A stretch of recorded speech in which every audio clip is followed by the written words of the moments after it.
Some viewers may find the following video disturbing. Viewer discretion is advised. I don't want you to go in there. I'm here. I'm in here. I cannot leave. No, I'll be okay. I'll be okay. Mom! Mom! Mom! Mom! Oh my God! It's my mom that's on fire! Oh my God! My God! My mom's on fire! Oh God! Families are supposed to love each other, look out for each other, protect one another. She was a loving mother and grandmother, who passed on so many precious gifts to her children and their kids, but her life was taken for such a meaningless reason. What's going on, everybody? This is Murder on the Rocks. My name is Ben, and this is the story of Susan Hernandez and a roof that needed repair. I'll see you inside.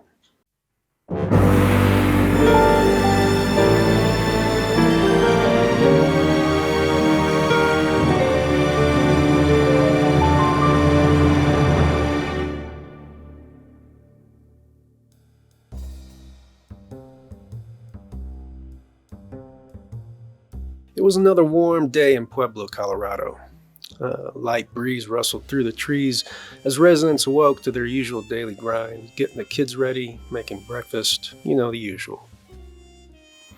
With a population just over 100,000 people, Pueblo, Colorado is a quiet town, but still enjoys many of the comforts found in much larger cities. Settled along the Arkansas River, it began as a trading post but became an important mining town during the Colorado Gold Rush. Now it's known to be one of the largest steel-producing cities in the whole country, creating a sort of melting pot of people and cultures traveling west to become a part of its industry. Full of open skies and sunshine 300 days of the year, many are attracted to its beautiful lake, riverwalk, and bike trails. Anyone traveling north over Raton Pass, heading for Colorado Springs or Denver, will have probably traveled through Pueblo.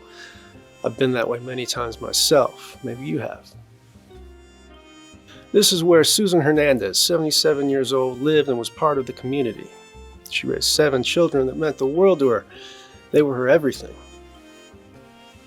She was described as a beautiful person inside and out, a wonderful mother, grandmother, warm and caring with a fun sense of humor. The love of her life, Carlos, died earlier that year in 2015. They were married for 59 years, but even though she was now alone, she still had her little dog to keep her company, and one of her daughters, Vanessa Hernandez, lived just across the street. Now, it was usually this time in the morning that her other daughter, Katrina Levechi, who lived about 45 minutes away, would call and talk with her mother, making sure all was going well and she was well taken care of. Katrina knew that her mother had been very stressed out lately and was having a lot of trouble sleeping.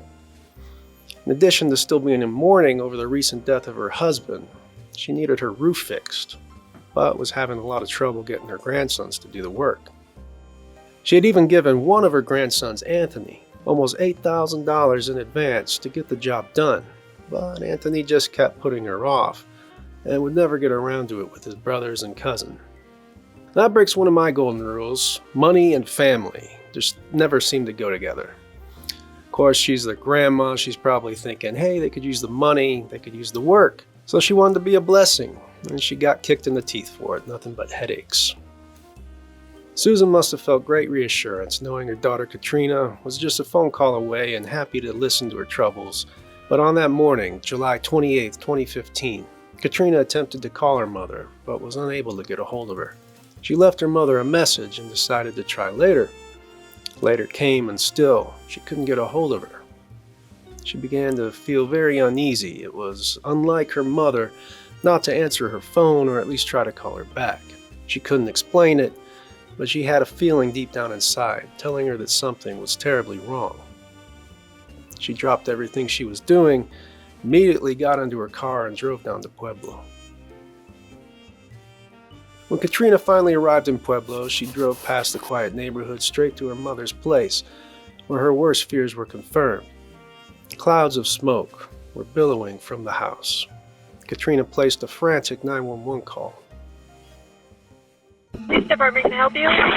Yes, there's a fire at my mother's house. What's burning? The house is full of smoke. I cannot find my mother. You don't see any flames? What? Yes, there's flames in the basement. And her music's on. The front door is broke. Like somebody broke in.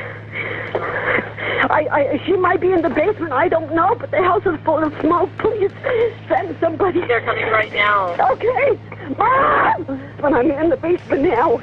Lynn, I want you to get out of the house. Okay, Mother! Mom!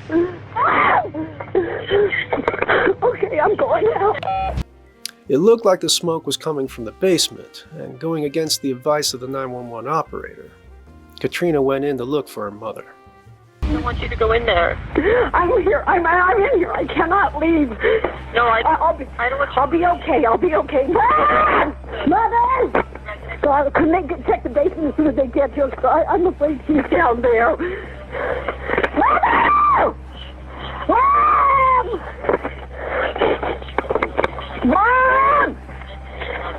Mom! Oh my God! It's my mom that's on fire! Oh my God! My God! My mom's on fire! Oh God! Can't even imagine the horror of witnessing a loved one in a scene like that. It's like some hellish nightmare that a person could never truly get over. But Katrina would later find strength from her sister Brenda, reminding her of her mother's words. Stop crying already, be tough, because their mother was tough. Emergency personnel arriving on the scene discovered the body of Susan Hernandez in the basement, and they knew right away that they were on the scene of a homicide. She had multiple strike marks to the back of her head, and there were blood splatter patterns all around her. Susan Hernandez was loved by everybody. She had no enemies. Families, neighbors, onlookers gathered in the street in utter disbelief. Among them was grandson Anthony Sena, who held and comforted his mother, grief-stricken aunts, and other family members. Meanwhile, police began canvassing the neighborhood looking for clues. Neighbors were able to inform police of suspicious activity they had witnessed. Lights being left on late into the previous night when Susan Hernandez would normally be asleep. Somebody else reported a dark blue vehicle that was acting suspicious. But what really stood out to police is that Susan kept a cash box in her house with possibly a large sum of money in it. Police were unable to locate this box at first, and so the case began to look like a burglary that went horribly wrong. They decided to call the family in for routine questioning, to try and gather as much information as possible. That's when Susan Hernandez's grandson, Anthony, really began to stand out as a suspect. Well, first off, man, I just want to say I'm very sorry for the loss. It's crazy, dude. She was nice to everybody. Oh, she did. She loved everybody. All right, well, I'll tell you what, man. Let's just go back and I guess start from when's the last time you saw your grandma? Last time I seen her was Monday. I think it was Monday because I was gonna get the roofing material like Tuesday. So Monday I had stopped by, talked to her for a few minutes. So Monday, today's Wednesday. Okay, so then basically Monday you saw her. Then what happened? And we talked around you for a little bit. Was it. I left and everything was good. Now, Anthony held it together pretty well for the most part in front of the police. He told them that his grandmother paid him the advance and that he had purchased the supplies for the roof. But when they asked him where he purchased the supplies from, he began acting strangely and couldn't give them an answer. How much was the total job going to cost? The total job's gonna be 76 out. Pardon me for all the questions, man. Oh, I you're had good. to ask a million. Job. You know what? If I could help you find whoever did this, that'd be good. Have you purchased the materials? Yeah, materials already purchased. Where'd you purchase the materials from?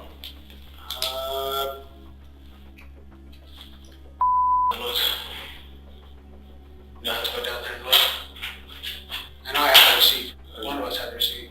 But you don't know who you purchased the materials from? No, I don't know the name of the company. I'm sorry. No, you're fine. I'm so lost right now. Anthony had been in trouble with the law ever since he was a kid. He'd done prison time for stealing, vandalism, and armed robbery. As you know, I've been in trouble already. Done prison time, I heard. Did you have anything to do with this? No, I'm not. Because I have to ask that. Yeah, that's that's right. yeah. I mean, because think about it. We just go out the common sense thing. I mean, your grandma's never had any issues with anyone. and the reason I say this, man, is God forgive me if I come off as I offend you in any way. I'm trying not to. You're looking for a response. No, I'm not. I'm definitely not looking for a I'm not response. stupid, dude. I've done this. I've been in trouble. But what you don't understand is I'm not looking for a response, okay? And Yeah, you are. I'm definitely not. Old man thing to do. That's why I gotta sit on this side of the camera. All right, man, so here's what you don't get about me, dude. I'm not like that. I know you think I am, but I'm definitely not. I'm just going on past experience. So, I know you've been in prison. I know you've been on the other side of this thing forever. But what I'm trying to say is I'm this. always gonna look at like a piece of No, you're not. Later, when the investigator leaves the room, what's really inside Anthony Sina starts to come to the surface. Cameras record him talking to himself, pacing the floor.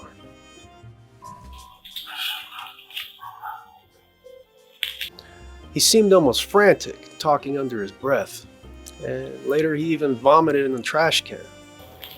It's time to steal away. So, if investigators weren't sure about him before, I'm sure they thought it was a little suspicious that he's in there throwing up in the trash can. Were you over at your grandma's this morning? At all, any time before you got here? No. I tried to go by my mom's. She wasn't there. What time was that? Probably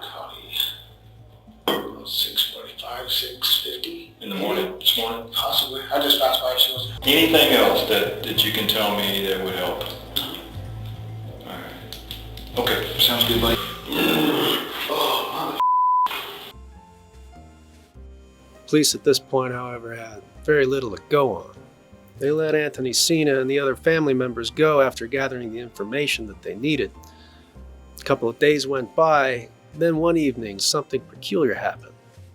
Susan's daughter Vanessa from across the street, Anthony Sina's mother, distraught, approached some police officers who recorded the encounter on their body cams.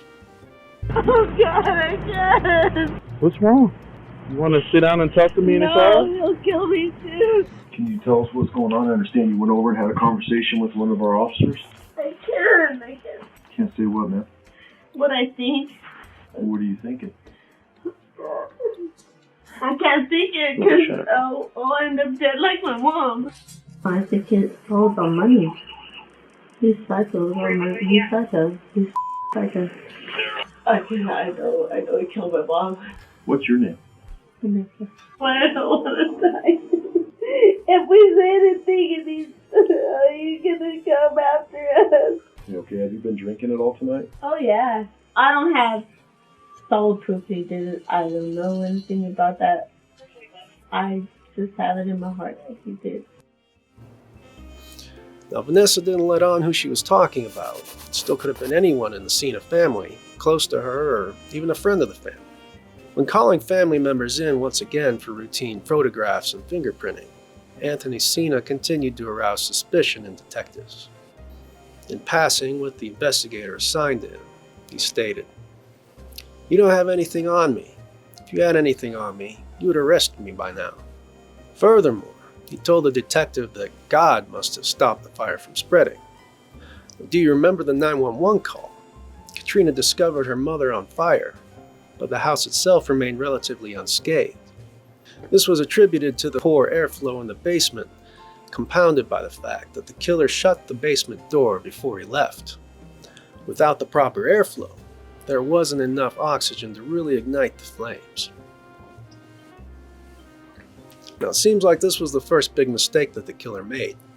His shutting the door kept the fire from spreading rapidly over the whole house, and because the fire was choked back, the body of Susan Hernandez wasn't completely burned. The fingers on one of her hands remained intact. From her fingernails, police were able to obtain a sample of YSTR DNA from the killer, which indicated that the killer was a male and narrowed the search down to the 5 men in the Sina family. Anthony, Bruce, Devin, Sebastian, and Joseph Sina each became possible suspects in the murder of Susan Hernandez. Police would have to piece together various bits of information they gathered to narrow the list even further. Through phone records, alibis, witness statements, the police were able to slowly exempt each of the family members except for Anthony. His phone records placed him near his grandmother's home on the morning of the fire, along with the witness testimony of a neighbor. But this wasn't totally incriminating because his mother just lived right across the street. Police got a big break with cell phone tower records, which placed Anthony on the road, where a passerby was able to find discarded ID cards belonging to the Susan Hernandez. It seems almost like a miracle that somebody would be able to find these discarded IDs. It was an act of God that the fire didn't ignite. It must have also been an act of God that these IDs turned up. In any case, it was another big mistake that the killer made, and yet another finger pointing police investigators to Anthony Sena. So far, the evidence showed that Anthony Sena had the opportunity, but would it be enough? Several of the clues investigators had discovered came back cold. The blue vehicle was a dead end, and Susan Hernandez's cash box ended up being found buried in her closet. But Anthony's mother, Vanessa, seemed to once again be talking. She told police about a hammer that Anthony had stored in the home, that she believed could have been the murder weapon. Forensics examined it, but they were unable to link it to the crime. While the hammer itself was a dead end, though, it seems as though police now knew who Vanessa Hernandez was talking about on that night that she approached them in the agitated state. But then police received a big break when they received a particularly damaging testimony from Anthony Sena's own daughter, who told police that when her father got back from meeting with her uncle, when they went to talk to Grandma, he had blood on his ear. So Anthony Sena was looking like the lone person in this case, and police began focusing solely on him. Detectives established his motive as money. They learned from his Aunt Katrina that Susan had been pleading with him to return the $8,000. Anthony kept ignoring her and putting her off. So in a last desperate attempt, Susan warned him that if he didn't return the money for the roof by Tuesday, she was going to have to call the cops. Tuesday came. Susan Hernandez was dead. After a 4-month-long investigation, police arrested Anthony Sena for the murder of his grandmother, Susan Hernandez. The trial would take place late in 2016. He gloated, smirked at his aunts during the trial. He might have thought that he was invincible, that he could get away with it. The jury only had to deliberate for 4 hours, then returned with a verdict of guilty for first-degree murder, the attempt to commit first-degree arson, and also guilty of theft. Of his life in prison for killing his grandmother, Susan Hernandez. The Pueblo man lit her on fire to cover up the brutal crime. Susan Hernandez was killed in her home. Today, a judge and jury found Hernandez's grandson, Anthony Sena, guilty of the murder. Katrina Levici Hernandez. Forever grateful. My mother and father are resting in heaven now, keeping an eye, watch on all of us now. I wasn't there to save my mom, so that's what I have to live. That's my regret in my life right now, is not being there to help my mommy when she was screaming and needed help. Anthony Sena was sentenced to life in prison without parole. Ironically, he begged police to let him pay back the $8,000, hoping it would get him off his back. It should have been easier for him to work himself to death than to do what he did. He should have thought of that before. He should have paid back his grandma the $8,000, worked something out with her. Now he faces life in prison for the measly sum of $8,000, which he stupidly traded for the life of his own precious grandmother. It must have been a small comfort for his family to see Anthony put behind bars. But for them, they were left reeling with the loss of both parents, and Susan especially dying in such a tragic way. The family gathered at Runyon Field after the trial to celebrate her life and remember the good times they shared. Although now gone, she'd never be forgotten. Every day of my life, every morning I wake up, I relive that day every day. She was my life. She was everything. I will never forgive him for what he did to my mother. Thank you all for joining me today for the story of Susan Hernandez. If you'd like to hear more true crime stories like this one, don't forget to like, subscribe, and leave me a comment. Let me know your own thoughts about the case down below. You know, grandparents typically are the ones that love you and spoil you the most. And Susan Hernandez seemed like that kind of grandma. So in her honor, how about sharing a good memory of your own grandparent? I'll do the same. I'll see you on the next case. This is Ben from Murder on the Rocks. And always remember,